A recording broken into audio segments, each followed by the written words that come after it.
بانی P T I اسپتال میں معائنے کے بعد واپس جیل منتقل۔ بانی پی ٹی آئی کو اسپتال سے واپس اڈیالہ جیل انتہائی سخت سیکیورٹی میں لایا گیا۔ وفاقی وزیر اطلاعات عطاءاللہ تارڑ کہتے ہیں کہ پی ٹی آئی کے کارکنوں نے شفا انٹرنیشنل اسپتال کے راستے میں سیکیورٹی صورتحال پیدا کی۔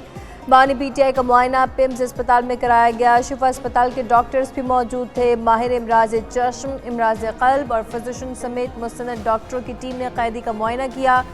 ڈاکٹرز نے بانی پی ٹی آئی کو صحت مند قرار دیا۔ بانی کی بہن عظمیٰ خان تمام مراحل میں موجود رہیں۔ جب بھی ضرورت پڑی بانی پی ٹی آئی کو طبی سہولیات فراہم کریں گے۔ حلفیہ کہتا ہوں بانی پی ٹی آئی کی صحت کا کوئی مسئلہ نہیں۔ وزیر دفاع خواجہ آصف کا قومی اسمبلی میں اظہار خیال۔ کہا بانی کی صحت کو غیر ضروری طور پر ایشو نہیں بنانا چاہیے، ان کو کوئی بیماری نہیں، پی ٹی آئی والے سیاسی رنگ دے رہے ہیں۔ ذاتی معالج نے بتایا بانی کی آنکھ بہتر ہے، بلڈ پریشر کی دوا دی جا رہی ہے۔ خواجہ آصف مزید بولے وہ خود جب قید تھے تو آپریشن کے لیے سرکاری اسپتال لے جایا گیا۔ ان کے آپریشن کے دوران ایک ڈاکٹر کی ویڈیو بنانے کی ڈیوٹی لگی تھی۔ نواز شریف کی بیماری کا بانی پی ٹی آئی مذاق اڑاتے رہے۔ وفاقی وزیر طارق فضل چودھری کہتے ہیں میڈیکل بورڈ نے بانی پی ٹی آئی کی حالت مستحکم قرار دی۔ باہر ڈاکٹرز نے بانی پی ٹی آئی کا طبی معائنہ کیا۔ عظمیٰ خان تمام طبی مراحل کے دوران موجود رہیں۔ شفا اسپتال کے باہر ہجوم اور سیکیورٹی صورتحال کے باعث بانی کو پیمز منتقل کیا گیا۔ صحت کے معاملے کو سیاسی یا غیر ضروری سنسنی کا رنگ نہ دیا جائے۔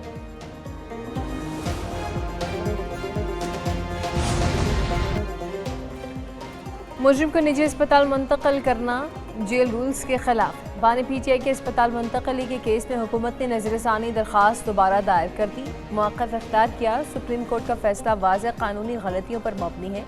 جیل قوانین میں قیدی کو نجی اسپتال داخل کرنے کا کوئی تصور نہیں۔ قانون کے تحت قیدیوں کا علاج صرف جیل، سول یا ڈی ایچ کے اسپتال میں ہوتا ہے۔ قیدی کی مرضی کے پرائیویٹ ڈاکٹر سے علاج کی ضد جیل قوانین سے مطابقت نہیں رکھتی۔ چیف کمیشن اسلام آباد کو فریق بنائے اور نوٹس جاری کیے بغیر فیصلہ سنائے گا۔ دوسرے فریق کو سنے بغیر فیصلہ دینا آئین کے آرٹیکل 10A کے خلاف ہے۔ میڈیکل بورڈ کی رپورٹ میں قیدی کی حالت تشویشناک ہونے کا کوئی ذکر نہیں تھا۔ سی آر پی سی کی دفعہ 561A کا اطلاق جیل انتظامیہ کے امور پر نہیں ہوتا۔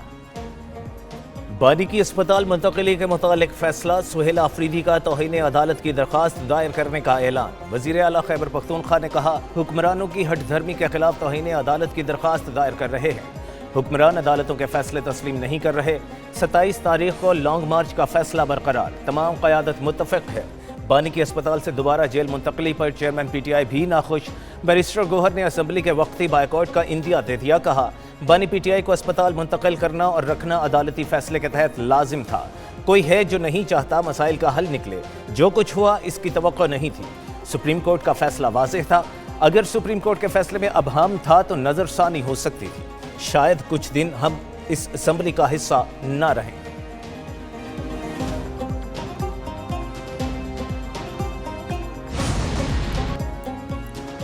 محمود اچکزئی کی زیر صدارت اپوزیشن کا مشترکہ پارلیمانی پارٹی اجلاس۔ راجہ ناصر، بیرسٹر گوہر، اسد قیصر، سہیل آفریدی اور سلمان اکرم کی شرکت۔ گرانڈ اپوزیشن الائنس کو فعال بنانے اور حکومت کے خلاف مشترکہ جدوجہد پر غور۔ اعلامیے کے مطابق بانی پی ٹی آئی کی صحت پر گہری تشویش، علاج پر سمجھوتہ نہ کرنے کا اعادہ۔ شرکاء نے کہا حکومت نے بانی پی ٹی آئی کی صحت پر ڈرامہ رچایا۔ سپریم کورٹ کے فیصلوں پر عمل نہ ہونا توہین عدالت ہے۔ فیصلے پر عمل درآمد کے لیے کل سپریم کورٹ سے رجوع کرنے کا فیصلہ۔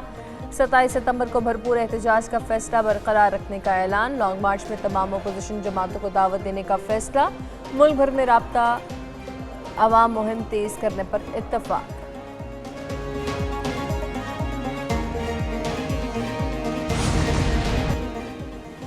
اپوزیشن کا گرینڈ الائنس بن پائے گا یا نہیں، فیصلہ آج متوقع۔ مولانا فضل الرحمان اپوزیشن جماعتوں کا بڑا اتحاد بنانے کے لیے سرگرم۔ فضل الرحمان کا اپوزیشن جماعتوں کے رہنماؤں کے اعزاز میں عشائیہ۔ محمود اچکزئی، راجہ ناصر عباس، کامران مرتضی، سلمان اکرم، عامر ڈوگر اور دیگر رہنما شریک۔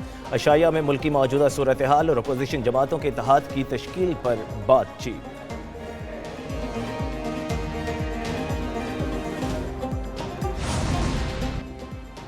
سیکیورٹی فورسز اور پولیس کے آپریشنز میں 49 دہشت گرد ہلاک۔ آئی ایس پی آر کے مطابق گزشتہ چند دن میں مشترکہ انٹیلیجنس بیسڈ آپریشنز میں بڑی کامیابی حاصل ہوئی۔ خیبر پختونخوا میں فتنہ الخوارج کے 12 دہشت گرد ہلاک، کئی گرفتار، بھاری مقدار میں اسلحہ برآمد، بنوں، شمالی وزیرستان اور اقصی خیبر میں آپریشنز کیے گئے۔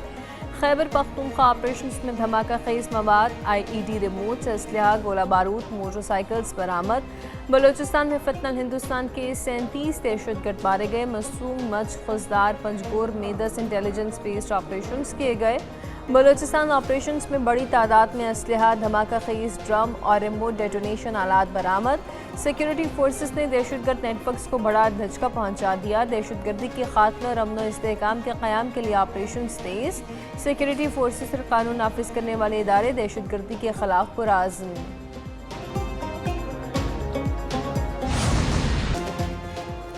وزیر اعظم نے بلوچستان کے مسائل کے حل کے لیے گرینڈ ڈائیلاگ کا اعلان کر دیا۔ وزیر اعظم شہباز شریف کا بلوچستان نیشنل ورک شاپ کے شرکاء سے خطاب، کہا ریاست ماں کا درجہ رکھتی ہے جو کبھی نہیں چاہتی بچوں کو تکلیف پہنچے۔ بلوچستان میں مسائل ہیں جو مذاکرات سے حل ہونے چاہیے۔ مذاکرات کا مقصد بلوچستان کے عوام کی بات سننا ہے۔ مسائل کے حل کا بہترین طریقہ باہمی مشاورت اور وسائل کی منصفانہ تقسیم سے ممکن ہے۔ بلوچستان پاکستان کا امیر ترین صوبہ ہے، وسائل پر پہلا حق مقامی لوگوں کا ہے۔ فتنہ الہندوستان کے کارندے غیر ملکی فنڈ سے ان کے ایجنڈا پر عمل پیرا ہیں۔ افواج اور قانون نافذ کرنے والے ادارے قربانیاں دے کر عوام کو محفوظ بنا رہے ہیں۔ فیلڈ مارشل کے ساتھ مل کر کراچی سے چمن شاہراہ تعمیر کر رہے ہیں۔ بدقسمتی سے شاہراہ پر کام کرنے والے مزدوروں کو شہید کر دیا جاتا ہے۔ فتنہ الہندوستان کے عزائم قوم کے اتحاد سے ناکام بنائے جائیں گے۔ دشمن عناصر ریاست اور عوام کے درمیان خلیج پیدا کرنا چاہتے ہیں۔ فیلڈ مارشل سید عاصم منیر کی بلوچستان کی قیادت سے ملاقات میں گفتگو، کہا بلوچستان میں پاکستان کا حال اور مستقبل ایک ہے، ہمیشہ ایک رہے گا۔ غیر ملکی ایجنڈے پر کام کرنے والے عناصر بلوچستان کی ترقی اور امن میں رکاوٹ نہیں ڈال سکتے۔ پائیدار امن سے ہی اقتصادی ترقی ممکن ہے۔ واضح قومی بیانیہ بلوچستان کی معاشی صلاحیت کے لیے بنیادی حیثیت رکھتا ہے۔ امن و استحکام سے سرمایہ کاری کے فروغ میں مدد ملے گی۔ بلوچستان کے نوجوان باصلاحیت اور ملک کا سب سے متحرک طبقہ ہے۔ نوجوانوں کو مواقع فراہم کرنا ترقی کے لیے ضروری ہے۔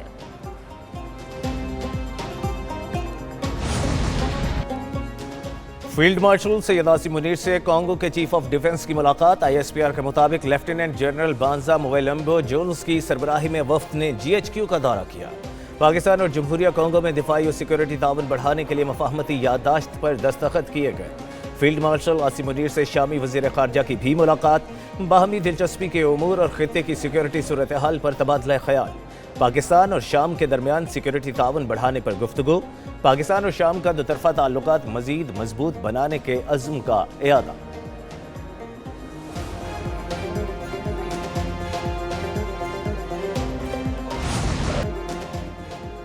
وزیر اعلیٰ پنجاب نے جناح انسٹیٹیوٹ آف کارڈیالوجی کا افتتاح کر دیا۔ 16 ارب کی لاگت سے 250 بیڈز کا جدید مشینری سے آراستہ اسپتال تیار کیا گیا۔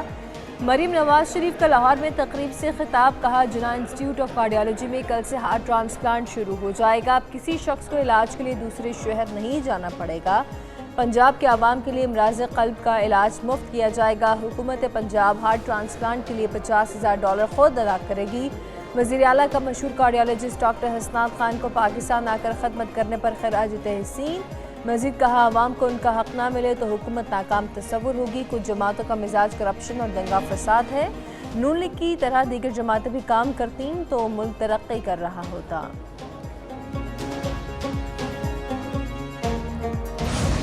وزیر اعظم شہباز شریف کی زیر صدارت گوگل ٹیم کے اعزاز میں استقبالیہ۔ پاکستان اور گوگل کے درمیان ڈیجیٹل تبدیلی کے لیے اہم مفاہمتی یادداشت پر دستخط۔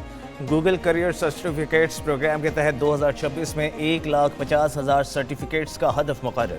پاکستانی طلباء کو 1 سال تک جدید گوگل اے آئی ٹولز تک مفت رسائی ملے گی۔ اسلام آباد میں اے آئی سینٹر آف ایکسیلنس کے قیام پر اتفاق۔ اے آئی سینٹر نوجوانوں کو عالمی مارکیٹ کے لیے تربیت فراہم کرے گا۔